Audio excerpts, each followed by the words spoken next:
California. I'm going to give you the 5-minute version of a 30-minute speech I just gave at the Huntington Library, telling you that food preservation is the foundation of civilization. Yeah. Okay, to tell you a little bit about the Farmer's Kitchen in Hollywood, we are a non-profit, community-oriented kitchen.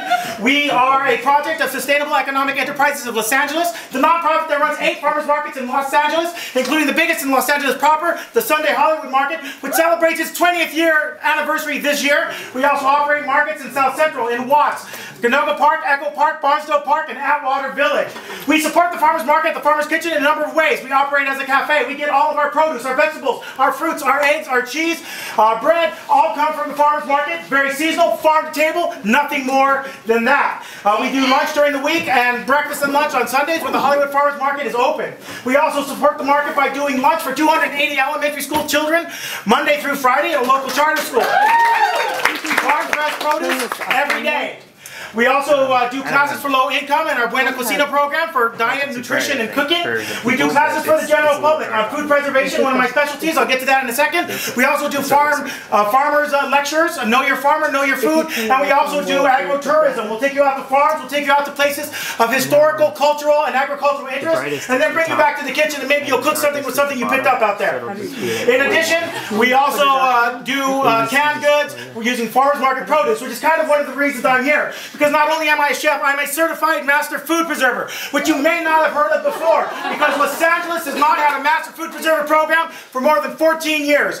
Now, I brought the program back starting this past spring. We have now graduated 2 classes of 18 master food preservers. You may ask yourself, what is a master food preserver? A master food preserver is a volunteer with the University of California Cooperative Extension. By that I mean we don't report to UCLA or UCI or UC Riverside, we report to UC Davis, the land-grant college, and we teach people how to properly preserve their food. That includes canning, pressure canning, freezing, drying, pickling, fermenting, curing, brewing, smoking, charcuterie, cheese making, emergency food storage, and long-term food preservation.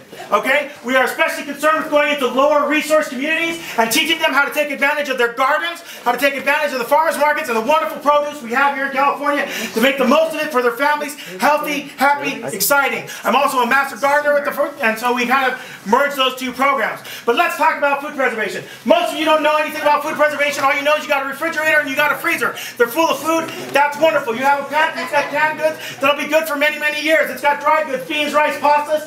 Fantastic. Okay? But we don't use food preservation. We take it for granted. Part of the background information in our lives. It's always been that way, right? Wrong. Okay, but we only use food preservation for convenience because we know that in this wonderful industrial age we have, that we can get any food, anytime, any season, anywhere, 24 hours a day at the local all-night supermarket. Okay, but that's not where food preservation came from. Food preservation is the foundation for civilization. Why do I say that? Food preservation predates agriculture. Now imagine you're a hunter-gatherer society, you're out there trying to gather food, you say, well, let's grow some of our own. Okay, you grow it, you harvest it, you eat well for 1 week, 2 weeks, about a month, then your food goes bad, you starve to death, experiment over. Okay? So, what you do is, you need to know how to preserve your food before you grow it. We needed to know how to do food preservation before we switched to agriculture. In addition, cooking is predated by food preservation. We were fermenting and we were drying our food before we were cooking it. In fact, some anthropologists argue that we started cooking our food as a means to try to dry it faster. Finally, other anthropologists tell us that one of the main reasons that we started growing more fruits and vegetables and grains was because we figured something out. They ferment. They ferment into wine and beer. Okay, you want more wine and beer? This is back in the days before, you know, Game of Thrones and that sort of thing. That you had to, you know, get your own entertainment. So you want to get wine and beer. So we switched to agriculture in order to do fermentation, in order to provide more food. 1 minute. So, how many of you looked at the door? Anyway, she did. She did. All right.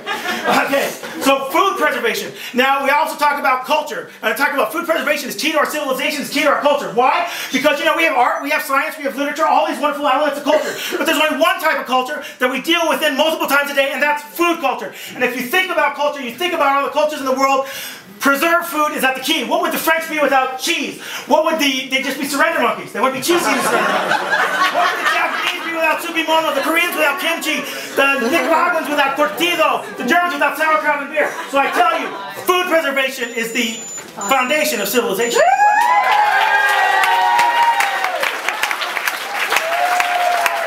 A week's worth of food. That's about 3 gallons of water minimum. Can you be more specific on the food? Yeah, that's the way that's it. Basically, I'm going to have a lot of my canned soup, stews, and things like that, a lot of canned foods, and then some dry foods, including things like powdered milk, and granola, and rice, beans, and that sort of thing. How are they? Are you canned food? Are they in mason jars, or are you actually using metal cans?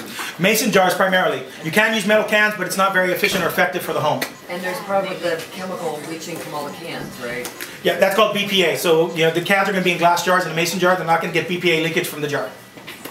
My question was about the nutrients in terms of what gets lost. You lose some nutrients, you gain some nutrients. Canned tomatoes actually have more lycopene because cooked tomatoes releases the lycopene, so you get more of that antioxidant. In addition, fermentation, which is with like making sauerkraut, you actually get more vitamin C. They used to call the British sailors limeys because they had limes to prevent scurvy. They called the German sailors krauts because they ate sauerkraut. Sauerkraut has vitamin C, cabbage does not. Thank you.